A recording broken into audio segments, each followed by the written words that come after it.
So friends, आपने अपनी life में कभी भी रोड पर ट्रैवल करते हुए ऐसे स्पीड लिमिट्स ज़रूर देखे होंगे, और जब आपकी गाड़ी इन स्पीड लिमिट से ऊपर जाती है तो वो ओवर स्पीडिंग कहलाती है। तो ऐसी सिचुएशन में कोई पुलिस का व्हीकल आपके पास आता है और आपको कहता है कि आपकी गाड़ी जो है वो ओवर स्पीड कर रही थी, राइट।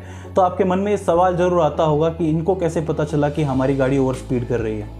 तो उनके पास कुछ ऐसी टेक्नोलॉजीज़ होती हैं जैसे कि स्पीड गन, जिससे वो बता सकते हैं कि इस पर्टिकुलर पोजीशन पे आपकी गाड़ी की स्पीड क्या थी और आने वाले कुछ सेकंड्स में वो गाड़ी कहाँ पहुँची, राइट।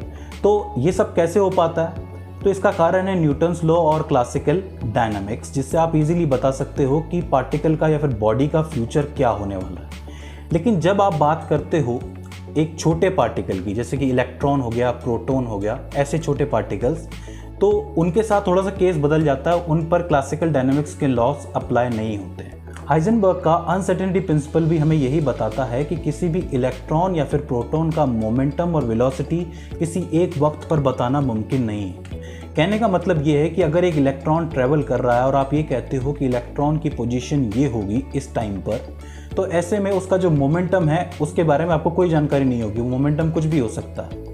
या फिर अगर आप ये कहो कि कोई पार्टिकल यानी कि इलेक्ट्रॉन ट्रैवल कर रहा है और कोई दूसरा पार्टिकल आके उसको हिट करता है और अपना मोमेंटम उसके साथ शेयर करता है, तो आपको उसका मोमेंटम की जानकारी है, तो ऐसे में आप ये नहीं बता पाओगे कि उसकी डायरेक्शन क्या होगी, उसकी पोजीशन क्या होगी, राइट। तो एक साथ मोमेंटम और पोजीशन बताना नामुमकिन है। इससे ही हम लोग कहते हैं हाइजेनबर्ग का अनसर्टेनिटी प्रिंसिपल, यानी कि छोटे पार्टिकल्स के मोशन में अनसर्टेनिटी ज़्यादा होती है बजाय के बड़े पार्टिकल्स के, राइट। अब ये जो हाइजेनबर्ग का अनसर्टेनिटी प्रिंसिपल था, ये आया था 1927 में, और जो हाइपोथेसिस थी डी ब्रॉगली की, वो आई थी 1924 में, और ये आपस में थोड़े से जुड़े हुए थे। कहने का मतलब ये है कि जो ब्रॉगली की जो हाइपोथेसिस थी वो क्या कहती है? वो कहती है जो आपका मैटर होता है उसके साथ एक वेव एसोसिएट होती है, जिसकी जो वेवलेंथ होती है वो होती है लैम्डा इक्वल्स टू में h अपॉन में p, जो कि है मोमेंटम, राइट। तो ऐसे में अनसर्टेनिटी प्रिंसिपल के हिसाब से आप इलेक्ट्रॉन को उसकी वेव के अंदर या तो आप उसकी पोजीशन बता पाओगे या फिर उसका मोमेंटम बता पाओगे, राइट। यानी कि अगर आप दोनों बताने की कोशिश करोगे तो उसकी पोजीशन यानी कि delta x multiply by delta P, जो उसका मोमेंटम है, इज इक्वल्स टू में h, जिसको हम प्लांक कांस्टेंट कहते हैं। इसको आप ऐसे भी लिख सकते हो कि delta x is equals to में h अपॉन में p, या फिर delta p is equals to में लैम्डा। आपको पता है ये वाला जो फॉर्मूला होता है वो किसका फॉर्मूला होता है? जो आपकी ब्रॉगली की हाइपोथेसिस है, जो आपकी वेवलेंथ है मैटर वेव की, राइट। तो कहने का मतलब ये है कि जब भी आप इलेक्ट्रॉन की मैटर वेव में उसकी पोजीशन बताने जाओगे तो उसके मोमेंटम के बारे में आपको कोई जानकारी नहीं होगी। अगर उसका मोमेंटम बताने जाओगे तो उसकी पोजीशन के बारे में आपको कोई जानकारी नहीं होगी, ठीक। मान लो कि आप कहते हो कि आपको मोमेंटम पता है, यानी कि मोमेंटम में किसी तरीके की अनसर्टेनिटी नहीं है, मोमेंटम की एक वैल्यू आपके पास है, ठीक है। जब h की वैल्यू है, मोमेंटम की वैल्यू है, तो ये जो आपका x है, डेल्टा x, यानी कि अनसर्टेनिटी पोजीशन के अंदर, वो इनफाइनाइट हो जाएगी।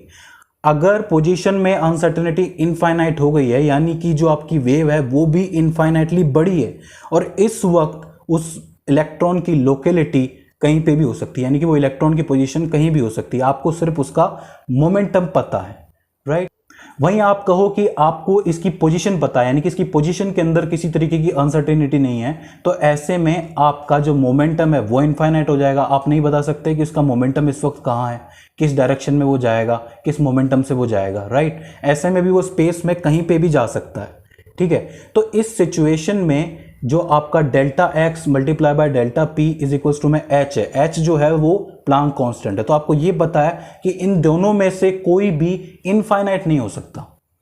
अगर इन दोनों में से एक भी इनफाइनाइट हो जाएगा तो इस प्लांक कांस्टेंट की वैल्यू भी इनफाइनाइट हो जाएगी ना, जो कि पॉसिबल नहीं है। तो ऐसी सिचुएशन में एक थ्योरेटिकल मॉडल निकाला गया कि इलेक्ट्रॉन के आसपास एक मैटर वेव होती है, लेकिन वो इनफाइनाइटली बड़ी नहीं होती है, वो एक्चुअली पैकेट्स ऑफ वेव के रूप में होती है, यानी कि थोड़ी दूरी पर वेव यहां तक होगी, थोड़ी दूरी तक वेव यहां तक होगी, राइट। और ऐसे में जो सेंटर पार्ट होगा वहां पर वेवलेंथ सबसे ज्यादा होगी, ठीक है। और उसके बाद जैसे दूर जाओगे तो वेवलेंथ कम होती जाएगी और एम्पलीट्यूड है वो भी कम होता जाएगा। तो इस छोटे से हिस्से को आप लोग कहते हो द वेव पैकेट। तो इस थ्योरेटिकल मॉडल से क्या हुआ, इससे जो आपका अनसर्टेनिटी का प्रिंसिपल है वो भी बच गया, यानी कि वो भी टूटा नहीं, और जो मैटर वेव की हाइपोथेसिस है वो भी सही सलामत रही, यानी कि वो भी नहीं टूटी। तो इसमें आप कह सकते हो कि इस छोटे से वेव पैकेट के अंदर अगर आपको इलेक्ट्रॉन के मोमेंटम की वैल्यू पता है, यानी कि मोमेंटम की वैल्यू फाइनाइट है, कुछ है, तो आप कहीं ना कहीं उसकी पोजीशन की वैल्यू भी निकाल सकते हो, राइट। कैसे? क्योंकि इस पैकेट के अंदर ही होगा, कहीं वो कहीं और दूर नहीं जाएगा, ठीक है। ऐसा नहीं है कि वो इनफाइनाइटली बहुत आगे निकल जाए, फाइनाइट ही होगी उसकी वैल्यू भी, तो वो इस पैकेट के अंदर ही होगा, ठीक है। और चूंकि ये वेव इस इलेक्ट्रॉन से जुड़ी हुई है, यानी कि एसोसिएट है, तो जहां जहां इलेक्ट्रॉन जाएगा वैसे वैसे ही वेव भी आगे बढ़ेगी, यानी कि वेव भी उसी के साथ आगे जाएगी। तो अब सवाल ये है कि क्या उसकी पोजीशन भी चेंज होती है? तो मैं कहूंगा कि उसकी पोजीशन भी चेंज होती है, क्योंकि ये जो वेव पैकेट है वो एक्चुअली एक जैसा नहीं रहता, वो एक्सपेंड करता रहता है और कंप्रेस होता रहता है कुछ इस तरीके से, राइट। तो ऐसे में जो इलेक्ट्रॉन है उसकी जो पोजीशन है वो बदलती रहती है, मोमेंटम है वो बदलता रहता है, राइट। तो इस तरीके से आप कह सकते हो कि इलेक्ट्रॉन के आसपास जो मैटर वेव क्रिएट होती है, यानी कि जो ब्रोगली के हाइपोथेसिस के हिसाब से जो मैटर वेव है वो अनसर्टेनिटी के प्रिंसिपल को भी फॉलो करती है और वेव पैकेट के थ्योरेटिकल मॉडल को भी फॉलो करती है। सो फ्रेंड्स, कुछ इस तरीके से आपकी डी ब्रोगली की हाइपोथेसिस जो है वो आपके अनसर्टेनिटी के प्रिंसिपल को भी पार कर गई। अब अगली वीडियो में हम लोग जानेंगे कि डेविसन और जर्मर के एक्सपेरिमेंट में किस तरीके से मैटर वेव को बाकायदा शो किया गया।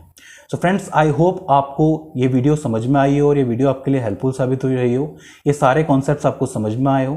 इसके बाद भी इसके अंदर आपको कोई क्वेरी आ जाती है, कोई कन्फ्यूजन आ जाता है, कोई दिक्कत आ जाती है, तो नीचे कमेंट सेक्शन के अंदर आप हमसे पूछ सकते हैं।